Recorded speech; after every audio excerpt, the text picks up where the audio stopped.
Assembly నుంచి MLA Jagadish Reddy సస్పెండ్ను నిరసిస్తూ BRS party working president KTR ఆదేశాల మేరకు సంగారెడ్డి ఎమ్మెల్యే చింత ప్రభాకర్ సూచనలతో ఎమ్మెల్యే క్యాంప్ కార్యాలయం నుంచి బయలుదేరి సంగారెడ్డి కొత్త బస్టాండ్ వద్ద రాష్ట్ర ప్రభుత్వ దిష్టిబొమ్మను దానానికి ప్రయత్నించగా పోలీసులు అడ్డుకున్నారు. రాష్ట్ర ప్రభుత్వానికి వ్యతిరేకంగా ఈ సందర్భంగా బీఆర్ఎస్ నాయకులు నినాదాలు చేశారు. ప్రభుత్వ వైఫల్యాలను ఎత్తి చూపితే టీఆర్ఎస్ ఎమ్మెల్యేను సస్పెండ్ చేస్తున్నారని నాయకులు శ్రీధర్ రెడ్డి ఆరోపించారు. ఇచ్చిన హామీలను అమలు చేయాలని నిలదీస్తే కక్షపూర్తంగా ఎమ్మెల్యేను సస్పెండ్ చేస్తున్నారని బీఆర్ఎస్ యువ నాయకులు శ్రవణ్ రెడ్డి ఆరోపించారు.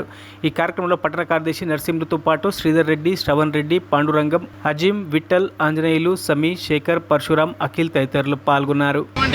గల్లీలలో కూడా మిమ్మల్ని నిరనీయమని మరొకసారి హెచ్చరిస్తూ, అంతేకాకుండా మీ యొక్క మొండి వైఖరిని మీరు అమలు చేస్తామన్నటువంటి హామీలను అమలు పరచకుండా ప్రశ్నిస్తున్నటువంటి మరి ఇద్దరు యువతులను కూడా, ప్రెస్ వాళ్ళను కూడా అరెస్టు చేయడం అన్నది చాలా దురదృష్టకరము.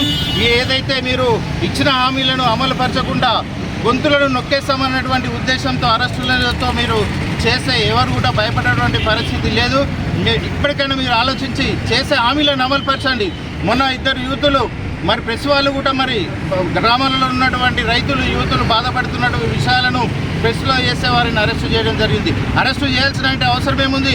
నిజంగా మీరు హామీలను అమలు పరిస్తే ప్రెస్ మీట్ పెట్టండి, వారిపై మీరు పరువు నష్టం దావా వేయండి. మేము చేస్తున్నటువంటి హామీలు ప్రజలకు వెళ్తున్నాయన్నటువంటి రోడ్డు మీద నిలబడి మీరు ప్రశ్న సమాధానం చెప్పండి. మీరు యువతను మోసం చేస్తున్నారు, రైతులను మోసం చేస్తున్నారు, మహిళలను మోసం చేస్తున్నారు, మొత్తంగా రాష్ట్రాన్ని దివానా తీసిరు. గతంలో ఎన్నో రకాలుగా అభివృద్ధి చెందినటువంటి తెలంగాణ రాష్ట్రాన్ని ఈరోజు దేశంలో అట్టడుగు స్థానానికి తీసుకున్నటువంటి ఘనత మీదే. మీకు చేతనైతే ప్రభుత్వ పాలన చేయండి, లేకపోతే ఇప్పటికైనా మీ అసత్వ పాలనను మాతోటి చేత కాదు, మేము గద్దె దిగుతున్నాము, మరెవరైనా వచ్చి మీరు రాష్ట్రాన్ని పాలన చేయనటువంటి ఉద్దేశం మీకు ఉంటే ఇప్పటికైనా గౌరవంతో దిగాలని మరీ ముఖ్యంగా తెలియజేస్తూ, మీరు ఈ విధంగా సస్పెండ్ చేస్తూ అరెస్టులు చేస్తే భయపడేటువంటి ప్రసక్తి లేదు.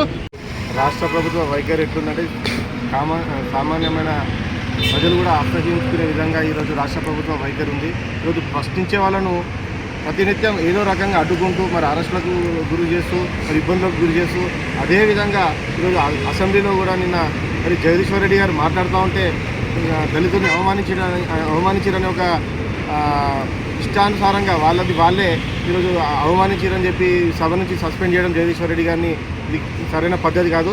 సభలో చర్చించాల్సిన విషయాలు చాలా ఉంటాయి.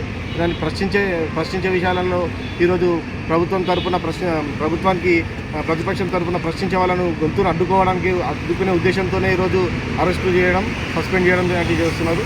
ఇక్కడ పరిపాలన అయితే లేదు. మరి అదే విధంగా రాష్ట్ర ప్రభుత్వం చేస్తున్నటువంటి కార్యక్రమాలన్నీ ఈరోజు ఏది కూడా ప్రజలకు వస్తలేవు, ప్రజలకు చెందుతలేవు అని చెప్పి ప్రశ్నించే తరుణంలో ఈరోజు అసెంబ్లీలో జగదీశ్వర్ రెడ్డి గారిని కూడా సస్పెండ్ చేయడం ఇది చాలా బాధాకరం. వెంటనే అతని సస్పెన్షన్ ఎత్తివేయాలని చెప్పి రాష్ట్ర ప్రభుత్వాన్ని డిమాండ్ చేస్తా ఉన్నాం. మరిన్ని అప్డేట్స్ కోసం మా ఛానల్ని సబ్స్క్రైబ్ చేయండి.